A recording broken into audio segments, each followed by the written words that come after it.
சுவாமி ராமானுஜருடைய ஆச்சாரியன் பெரிய நம்பிகள் என்பவர். அவருக்கு ஆச்சாரியன் ஆளவந்தார்.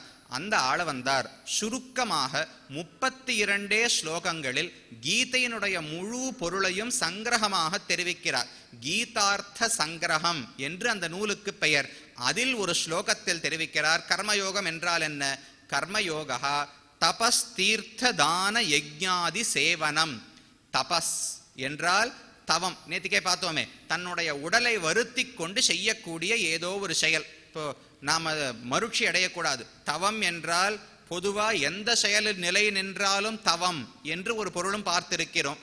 தன்னுடைய உடம்பை வருத்தி கொண்டு செய்யக்கூடிய சில விரதங்கள் என்றும் ஒரு பொருள் உண்டு. இந்த இடத்தில் தபசு என்றால் உடலை வருத்தி கொண்டு செய்யக்கூடிய ஒரு விரதம் என்று பொருள். அப்ப தபஹா தீர்த்தம், புனிதமான ஸ்தலங்களுக்கு யாத்திரை செல்வது. கங்கை உள்ளது, புனிதமான நதி, அங்கு சென்று நீராடி வருகிறோம்.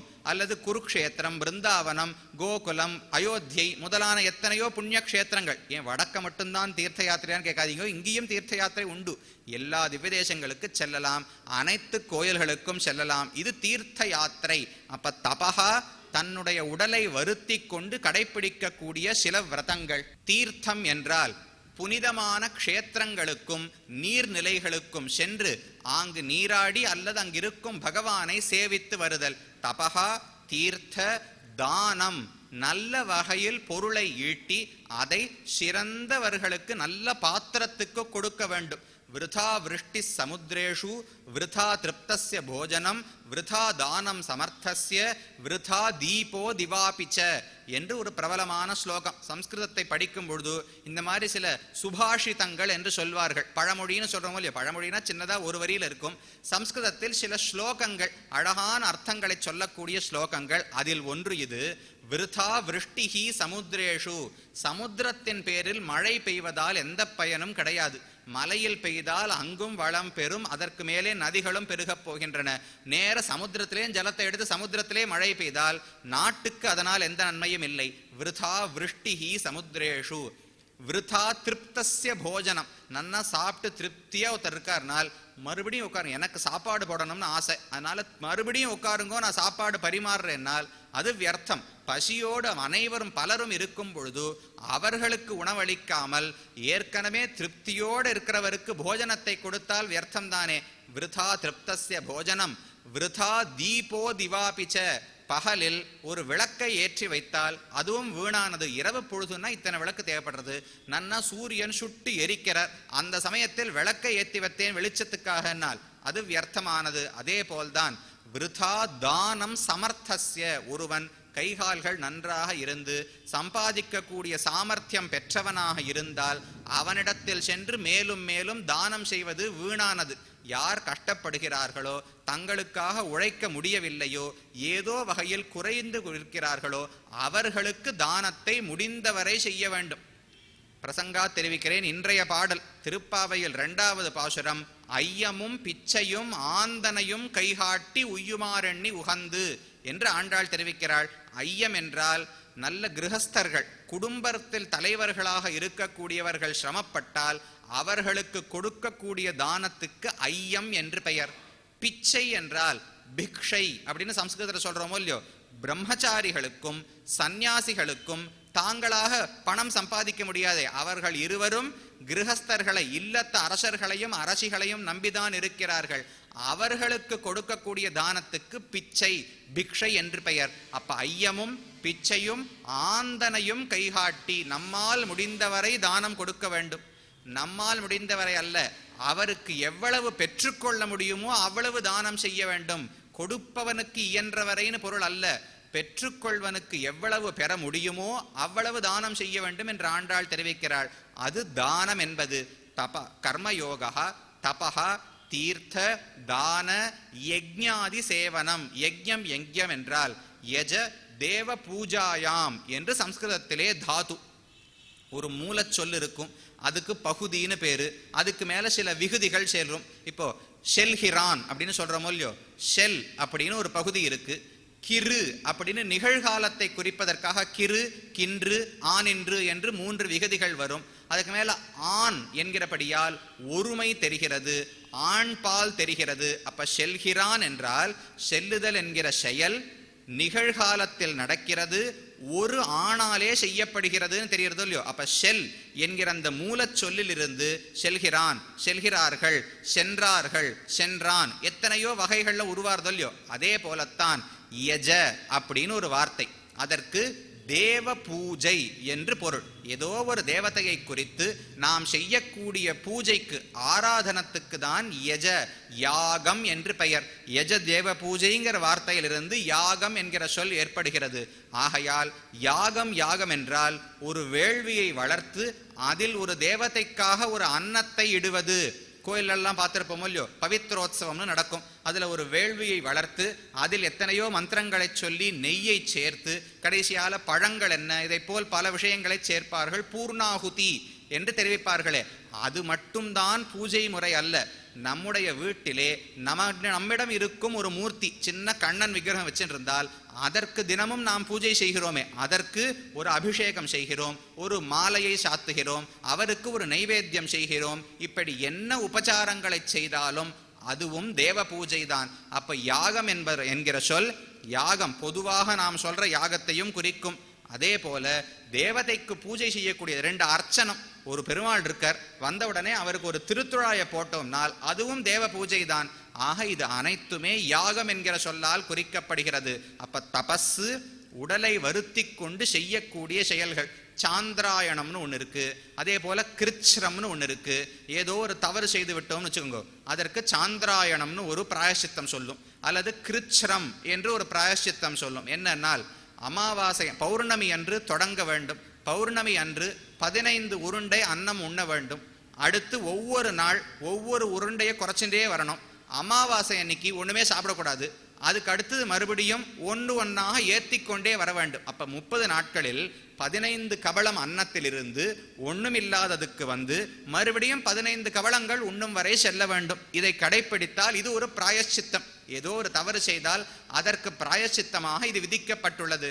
ஏதோ ஒரு வகையில் உடலை வருத்துகிறோமோ இல்லையோ, சாப்பிட்டு நன்னா சாப்பிட்டு 3 வேளையும் சாப்பிட்டு பழக்கம், ஒரே ஒரு வேளை 5 கவளங்கள் அன்னம் மட்டும்தான் உண்ணலாம்னால் ஏதோ ஒரு தபஸ் தானே, ஒரு விரதத்தோடு இருக்கிறோம், அது தபஸ். சாந்திராயணம் முதலானவை. தீர்த்தம் என்றால் நல்ல யாத்திரைகள் செல்வது. தானம் என்றால் சிறந்த பாத்திரத்தை பெற்றுக்கொள்வதற்கு தகுதியான, தேவைப்படுவது யாருக்கோ அவரை பார்த்து தானம் செய்ய வேண்டும். நல்ல வகையில் ஈட்டப்பட்ட பொருளை தானம் செய்ய வேண்டும். தகாத முறைகளிலெல்லாம் பணத்தை சம்பாதித்து அதை தானம் செய்வதனால் புண்ணியம் வரும் நாள் ஏற்றுக்கொள்ளவே இல்லை. மேல சொல்லும் பொழுது கண்ணனே சொல்ல போகிறார், நல்ல விதத்தில் ஈட்டப்பட்ட பணத்தால் தான் தானம் செய்ய வேண்டும், இல்லாவிட்டால் தானம் செய்தவனுக்கும் பாபம், அந்த திரவியத்தை பெற்றுக்கொண்டானே ஒருவன் அவனுக்கும் பாபம் வந்து சேரும். ஆகையால் தபஹா, தீர்த்த, தான, யஜ்ஞாதி சேவனம், யஜ்ஞம் முதலானவை. இதற்கு மேல எத்தனையோ வகைகள் உள்ளது. கண்ணன் கீதையிலே ஒரு 13 வகைகளை தெரிவிக்கிறார். முதலில் இந்த ஸ்லோகத்தில் என்ன உள்ளது? இதை போன்ற சில கர்மங்களை கடைப்பிடிப்பது நிலை நின்று கடைப்பிடிக்க வேண்டும். ஒரு முறை தானம் செய்வதல்ல, ஒரு முறை தீர்த்த யாத்திரை செல்வதல்ல, மறுபடியும் விடாமல் அந்த காரியங்களை செய்து கொண்டிருக்க வேண்டும்.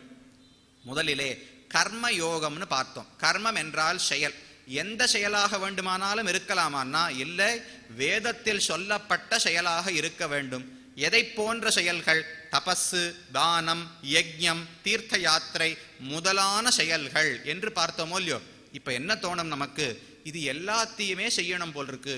இயன்றவரை தானத்தையும் செய்ய வேண்டும், தவமும் செய்ய வேண்டும், அதற்கு மேலே என்ன யஜ்ஞங்களோ அதையும் செய்ய வேண்டும். அனைத்தையுமே எப்பொழுதுமே செய்து கொண்டிருக்க வேண்டுமா என்று தோன்றினால் அப்படி சொல்லவில்லை. கண்ணன் இந்த இடத்தில் விகல்பம் என்று தெரிவிப்பார்கள். இத்தனை செயல்கள் உள்ளனவோ இல்லையோ, இவற்றில் அனைத்தையும் எல்லா காலங்களிலும் ஒருவரால் செய்யவே முடியாது. இப்ப எத்தனையோ நிறுவனங்கள் இருக்குமோ இல்லையோ, தொண்டு நிறுவனங்கள். ஒருவருக்கு உலகெங்கும் மரம் நட வேண்டும். பாரதத்தில் இங்கெங்கெல்லாம் மரம் குறைஞ்சு போச்சு, எல்லாம் வெட்டி அந்த இடத்துலலாம் வீடாக்கி விட்டார்கள், அல்லது மரத்தை எதற்காவது பயன்படுத்தி விட்டார்கள், மறுபடியும் மரம் நடுகிறேன். எத்தனையோ நிறுவனங்கள் செய்கின்றன. வயதானவர்களுக்கு ஒரு காப்பகம் நடத்துகிறேன், அதற்கான ஒரு இடம் நடத்துகிறேன். எத்தனையோ நிறுவனங்கள் செய்கின்றன. ஆங்காங்கு சென்று இதை போல இயற்கை சீற்றங்கள் வந்தால் உதவுகிறேன். எத்தனையோ நிறுவனங்கள் செய்கின்றன. ஆங்காங்கிருக்கும் குளங்களை எல்லாம் தூர்வாரி சுத்தமாக ஆக்கி நீர் தேங்கும்படிக்கு செய்கிறேன். பலர் செய்கிறார்கள். இப்போ ஒருவரிடத்தில் சென்று, நீங்கள் மரம் நடுகிறீர்களே, நீங்கள் ஏன் குளம் வெட்டவில்லை இப்படின்னு கேட்டாவ என்ன சொல்லுவா? சுவாமி, பல காரியங்கள் இருக்கு, ஏதோ ஒன்றை நாங்க தேர்ந்தெடுத்துட்டு இருக்கோம், எங்க காரியத்தை ஒழுங்கா பண்றோமான்னு பார்க்கலாமே தவிர இதை பண்றவர அதை பண்ணலன்னு கேட்டாலோ. இப்போ சம்பிரதாயத்திலே எடுத்துக்கொள்வோமே, சிலர் பகவானுடைய குணங்களை நினைத்து கொண்டு பாசுரங்களை சொல்வது, அல்லது தங்களுக்கு தெரிந்த வேத பாகங்களை சொல்வது, ஸ்தோத்திரங்களை விடாமல் சொல்வது, இதிலேயே ஆசை உடையவர்களாக சிலர் இருப்பார்கள். சிலருக்கு கோயிலுக்கு போகணும், அங்க பெருமாளுக்கு புறப்பாடு நடக்கிறதா, தோளிலே ஏல பண்ண வேண்டும், அடுத்தது அவருக்கு திருமஞ்சனமா, அதற்கு ஏற்பாடுகள் செய்ய வேண்டும், அங்கு பெருக்கி தொடைக்க வேண்டும், கோவிலில் இருக்கும் காரியங்களை எல்லாம் செய்ய வேண்டும் என்று சிலருக்கு ஆசை இருக்கலாம். இவரை பார்த்து நீங்கள் ஏன் கோயிலுக்கு செல்லவில்லைன்னு கேட்டாலும் வீண். அவர்களை பார்த்து இந்தாங்கோ இந்த ஸ்தோத்திரத்தை மனப்பாடம் பண்ணி சொல்லுங்கன்னா, எனக்கு அதிலெல்லாம் புத்தி போகாது, பகவானுக்கு என்ன அலங்காரம் பண்ணலாம், எப்படி புறப்பாடு பண்ணலாம், என்னென்ன வான வேடிக்கைகள், எப்படி மாலை அலங்காரம், இதிலேயே புத்தி போகுமவர்களாக சிலர் இருப்பார்கள். அப்ப அனைவரும் அனைத்து காரியங்களையும் எப்போதும் செய்ய வேண்டும்ங்கிறது இயலாத ஒரு செயல். அதனால் கர்மயோகம் என்பது இவை அனைத்தையும் நியமமாக செய்வதல்ல, இவற்றில் ஏதோ ஒன்றை நாம் தேர்ந்தெடுக்க வேண்டும். தீர்த்த யாத்திரை எனக்கு பிடிச்சிருக்கா, முடிந்தவரை மேன்மேலும் மறுபடியும் தீர்த்த யாத்திரை செல்கிறேன்.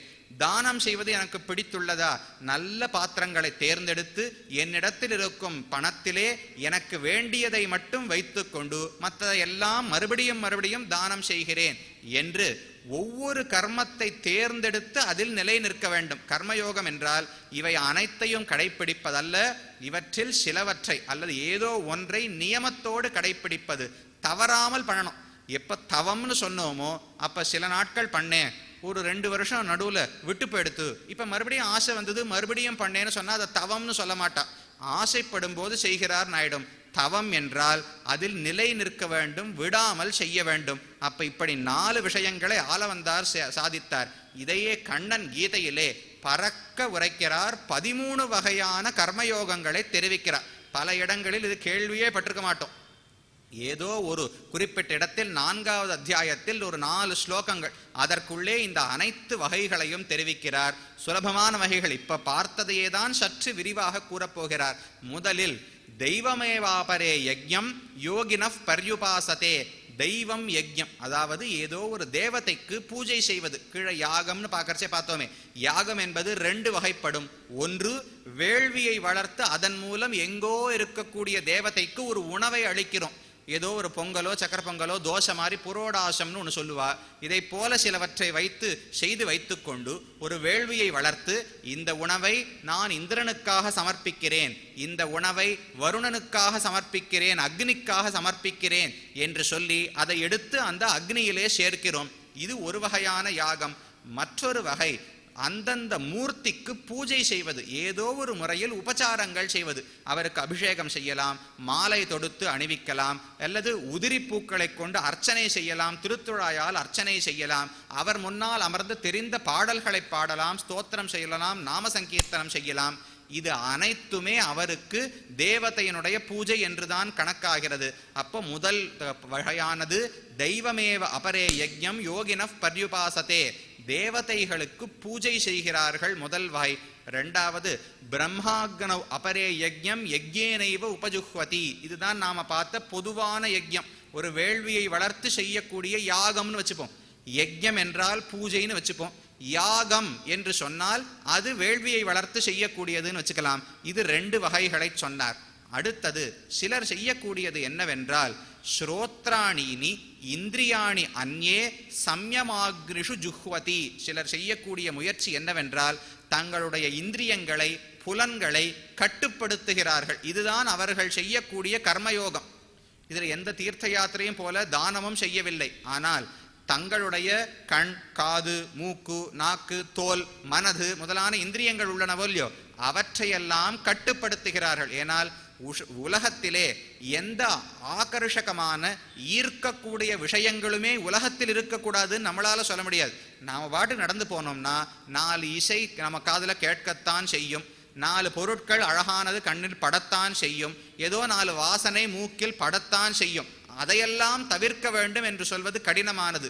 நாம என்ன முயற்சி செய்ய வேண்டும்? அது வந்தாலும் நம்முடைய இந்திரியங்களை கட்டுப்படுத்துவது, உடனே அதை அடையணும்னு ஆசை வராமல் இந்திரியங்களை கட்டுப்படுத்துவதில் முயற்சி செய்ய வேண்டுமோ இல்லையோ, அதுதான் மூன்றாவது வகையான கர்மயோகம். ஸ்ரோத்ராதீனி இந்திரியாண்யே சம்யமாக்னிஷு ஜுஹ்வதி என்றார். அடுத்தது சப்தாதீன் விஷயான் அந்யே இந்திரியாக்னிஷு ஜுஹ்வதி. அடுத்த வகை என்ன என்றால், அந்த விஷயங்களையும் தன்னுடைய இந்திரியங்களையும் தூர வைப்பது. அந்த இடத்துக்கு போனா ஏதோ சில வாசனைகள் வருமா, அதில் ஆசை வருமா, அதிலிருந்து நான் விலகி விடுகிறேன் என்று சொல்லலாமோ இல்லையோ. ஏதோ ஒரு திரையரங்கில் படம் காட்டுகிறார்கள், போனா ஆகர்ஷகமாக ஈர்க்கக்கூடியதாகத்தான் இருக்கும். போகாம இருந்துட்டா சம்பந்தம் வராதே. ஒரு இந்திரியத்துக்கும் புலனுக்கும் ஒரு விஷயத்துக்கும் தொடர்பு ஏற்பட்டால்தான் அதை நாம் அறிந்து கொண்டு ஆசைப்பட முடியும். முதலில் சொன்னது தொடர்பு ஏற்படத்தான் செய்யும், நீ உன் இந்திரியத்தை கட்டுப்பாட்டில் வைன்னு சொன்ன. அடுத்தது இப்ப சொல்லுவது, அந்த விஷயங்களிலிருந்தே நீ மெதுமெதுவாக விலக வேண்டும் என்று தெரிவிக்கிறார். இது ஒரு வகையான கர்மயோகம். அடுத்தது மனதை கட்டுப்படுத்தி விட வேண்டும். விஷயங்களை நம்மால் போக்க முடியாது. விஷயங்கள் இருந்தால் என் கண்ணுக்கு படத்தான் செய்யும், என்னுடைய காதுக்கு கேட்கத்தான் செய்யும். நாம் எதை கட்டுப்படுத்தலாம்? மனசுங்கிற உள்ளிந்திரியம் இருக்கே, அதை கட்டுப்பாட்டில் வைத்தால் இவையெல்லாம் தாழ்ந்த புருஷார்த்தங்கள். இந்த மனம் ஒரு மனமா? பகவானுடைய திருத்துழாய் மனம் எவ்வளவு உயர்ந்த மனம்! இது ஒரு அழகான பொருளா?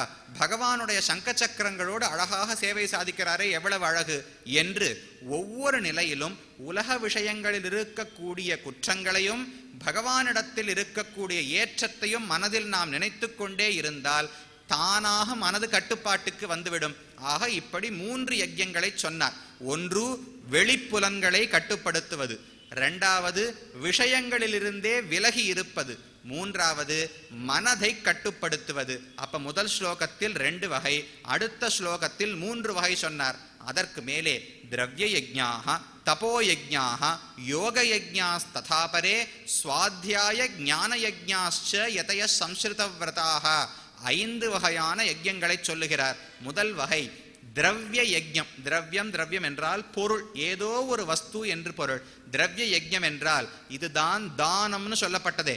சிறந்த நேர்மையான முறையில் பணம் செல்வத்தை ஈட்டி அதை தகுந்தவர்களுக்கு தானம் கொடுப்பது, அதுதான் திரவிய யஜ்ஞம் என்று இந்த இடத்தில் குறிப்பிடப்படுகிறது.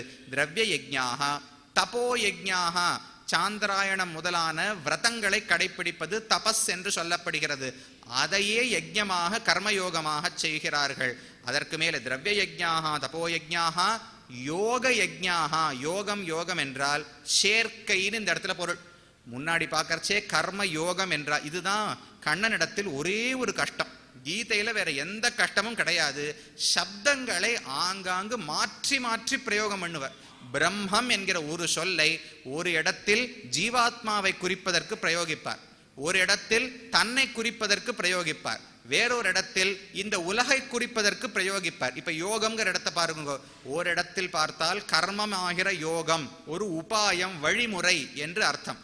இந்த இடத்துல யோக யஜ்ஞா என்றால், யோகம் என்றால் சேர்க்கை என்று அர்த்தம். என்ன சேர்க்கை என்றால் புண்ணியமான நதிகளோடும் புண்ணியமான க்ஷேத்திரங்களோடும் ஏற்படக்கூடிய சேர்க்கை இருக்கே, அதற்காக அதையே ஒரு யாகமாக செய்கிறார்கள், கர்மயோகமாக செய்கிறார்கள். இந்த க்ஷேத்திரங்கள் என்ன கொடுக்கும்? நம்மை புனிதமாக ஆக்கும். இன்று பகவான் நம்மிடையே இல்லை, ஆனால் அவர் விளையாடின கோவர்தனமும் கோகுலமும் இன்றும் உள்ளதே. கோவர்தனோ கிரிவரஹா யமுனா நதீசா பிருந்தாவனஞ்ச மதுராஜ புரி புராணி அத்யாபிஹந்த சுலபா கிருதினாம் ஜனானாம் ஏதே பவத் சரணச்சார ஜுஷப் பிரதேசாக என்று கூறத்தாழ்வான் தெரிவிக்கிறார். கண்ணனை இன்று சேவிக்க வேண்டுமென்றால் நம்மால் முடியாது.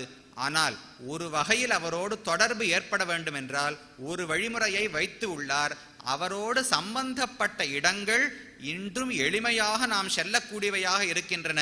இன்றைக்கும் கோவர்தனத்துக்கு சென்றால் அவர் தூக்கிய மலைதான் உள்ளது. பிருந்தாவனத்துக்கு சென்றால் அவர் விளையாடிய யமுனைக்கரையும் அவர் விளையாடிய மண்ணும் உள்ளது. கோகுலத்துக்கு சென்றால் அவர் தவழ்ந்த நந்தகோபாலனுடைய மாளிகை உள்ளது. அங்கு இருந்து அவரை பற்றி நினைத்து அவரோடையே இருக்கிற மாதிரி நாம நினைச்சுக்கலாமோ இல்லையோ, அந்த அனுபவம் ஏற்படுகிறதே. அதற்காகத்தான் புண்ணியமான க்ஷேத்திரங்கள். அங்கங்க பகவான் வீட்டு கோயில் கொண்டு இருக்கிறார்கள். எதற்கு? ஓரிடத்தில் ஒரு ரிஷி தபசு செய்தார், அதற்காக பகவான் தோன்றினார். ஒரு ராஜா தவம் செய்தார், அதற்காக தோன்றினார். சாதாரண மனிதன் தவம் செய்தார், அதற்காக தோன்றினார். இந்திரனோ சந்திரனோ வந்து தங்கள் சாபத்தை போக்கிக் கொள்வதற்காக தவம் செய்தார்கள், அதற்காக தோன்றினார். தோன்றின இடத்தில் காரியம் முடிஞ்சதோ இல்லையோ, திரும்ப போகலாமோ இல்லையோனால் இவர்கள் அனைவரும் பிரார்த்தித்தது எங்களுக்கு மட்டும் காட்சியளித்தால் போராது, பின்பு உள்ளவர்களுக்கு இங்கேயே இருந்து காட்சியளிக்க வேண்டும் என்று கேட்டார்கள். ஸ்ரீனிவாச பெருமாள் எதற்கு வந்தார்? ஸ்ரீ மகாலட்சுமி தாயார் கோபித்து கொண்டு அங்கிருந்து கீழே பூவுலகுக்கு வந்து விட்டாள். அவளை மறுபடியும் அடைவதற்காக ஸ்ரீனிவாசனாக இறங்கி வந்தார். வந்து திருக்கல்யாணம் ஆயிற்று, முடிஞ்சு போச்சு. விபவாவதாரம் போல கிளம்பி போக வேண்டியதானே. என்னால் அந்த இருந்த ஆகாசராஜன் பிரார்த்தித்தான், இதே போல என்றைக்குமே இருந்து சேவை சாதிக்க வேண்டும் என்று. இன்றளவும் திருவேங்கடமுடையானாக நிற்கிறார். ஆகையால் இந்த புண்ணிய க்ஷேத்திரங்கள் என்பவை நாம் அவருடன் சென்று ஒரு தொடர்பை அனுபவிப்பதற்காக ஏற்படுத்தப்பட்டுள்ளன. புண்ணியமான நதிகளும் நம்மையே புனிதமாக்குகின்றன. பல இடங்களில் ஆழ்வார்கள் பாசுரங்களில் பெருமாளை விட அந்த இடத்துக்கே ஏற்றம் சொல்லப்பட்டுள்ளது. ஒரு இடம் சொல்றேன், காட்கரை ஏத்தும் அதனுள் கண்ணா என்னும் என்று ஆழ்வார் பாடுகிறார். திருக்காட்கரை என்று மலையாள திவ்யதேசங்களிலே ஒரு திவ்யதேசம். அதை காட்கரைங்கிற திவ்யதேசம், அதற்குள் கண்ணன் இருக்கிறார். அந்த கண்ணனை பற்றியே இந்த ஆழ்வார் நினைத்துக் கொண்டிருக்கிறார்னு சொன்னால் நியாயம். பாட்டு என்ன இருக்கு? காட்கரை ஏத்தும். ஏத்தும் ஏத்தும் என்றால் புகழ்ந்து பாடுகிறாள், அதை போற்றி பாடுகிறாள் அர்த்தம். பகவானை போற்றவில்லை, அந்த பூமியையே போற்றி பாடுகிறாள். ஆகையால் பகவான் இருக்கும் இடத்தை விட, பகவானை விட அவர் இருக்கும் இடத்துக்கு பெருமை சொல்லப்படுகிறது. நதிகளுக்கும் அதே போல்தான். கங்கை ஏன் புனிதமானது? பகவானுடைய ஸ்ரீபாத தீர்த்தம் திரிவிக்ரமாவதாரம் செய்த பொழுது ஒரு திருவடி மேலுலகங்களை எல்லாம் வளர்ந்தது. அப்பொழுது பிரம்மா தன்னுடைய கமண்டலத்தில் இருந்த தீர்த்தத்தை அவர் திருவடியில் சேர்த்தார். அந்த தீர்த்தம் கங்கையாக வருகிறது. இது தெரிந்து அதில் குளித்தால் நமக்கு பாபங்கள் எல்லாம் நீங்க போகின்றன. ஒரு அழகான கதை. மனு பகவான் இருந்தாரோ இல்லையா, மனுஸ்மிருதி எழுதின மனு, அவர் ஒரு முறை இருக்கும் பொழுது ஒரு 4 பேர் யாரோ வந்து, நாங்கள் வடதேசத்துக்கு யாத்திரையாக செல்ல இருக்கிறோம், குருக்ஷேத்திரத்துக்கு சென்று பகவானை சேவித்து கங்கையில் சென்று நீராடி அங்கிருந்து வரலாம் என்று இருக்கிறோம் என்று தெரிவித்தார்கள். மனு கேட்டார், குருக்ஷேத்திரம் தர்ம பூமி, கங்கை என்பது பகவானுடைய ஸ்ரீபாத தீர்த்தம் என்று நம்புகிறீர்களா என்று கேட்டார். அதெல்லாம் ஏதோ கதை, அப்படியெல்லாம் இல்லை, பெரிய நதி ஓடுறதுன்னு சொன்னா அங்க போய் குளிச்சுட்டு வரலாம்னு போறோம், அதற்கு மேல் கங்கை ஸ்ரீபாத தீர்த்தம்னு ஏதோ புராணத்துல சொல்லியிருக்கு, அதெல்லாம் உண்மையான்னு நமக்கு தெரியல அப்படின்னு சொன்னால் மனு என்ன சொன்னார்? நீங்க போகவே வேண்டாம், இங்கேயே இருங்கோன்னுட்டார். கங்கையில் குளித்தால் என் பாபங்கள் எல்லாம் விலகும், கங்கை பகவானுடைய திருவடியிலிருந்து வந்த நீர் என்கிற நம்பிக்கை இருக்கிறவனுக்கு தான் பாபங்கள் விலகும்.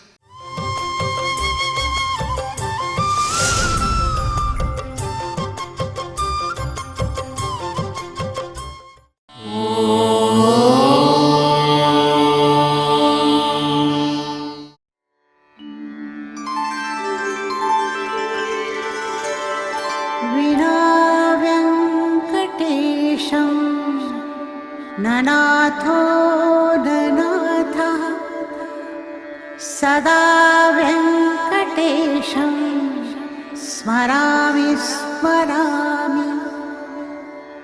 हरे वेङ्कटेश प्रसीद प्रसीद, प्रियं वेङ्कटेश प्रयच्छ प्रयच्छ।